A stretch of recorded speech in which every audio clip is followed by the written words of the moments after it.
Welcome to the Slop Farm. Enjoy the video. You start by confirming essential prerequisites. Make sure your iPhone has the latest iOS and at least a few hundred megabytes free. Once done, toggle airplane mode on for 10 seconds, then off, because this resets radio stacks quickly. Next, restart the phone to clear transient faults.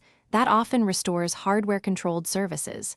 While it boots, open Settings and Control Center to observe Wi-Fi and Bluetooth indicators, so you know whether the system reports hardware or software states. Now you move into the complex middle steps. Reset network settings to clear corrupt configurations. This removes saved Wi-Fi and Bluetooth pairings, but often solves stack issues because it rebuilds system caches. Make sure to remove any configuration profiles or VPNs that might lock radios. If the problem persists, back up and perform a DFU restore because it reinstalls firmware and can fix a corrupted baseband. Use DFU only after backups, since it erases data and reinstalls low-level software. Finish with hardware checks and support escalation.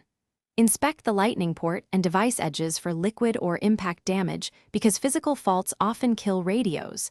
If you see signs, stop and contact Apple or an authorized repairer. Before that, try pairing Bluetooth devices while the iPhone is plugged in and charging, since power-related faults can affect radio performance. If all software and hardware checks fail, escalate to professional diagnostics. Explain the steps you already tried so technicians avoid repeating. Thanks for watching. Consider subscribing if we helped you today.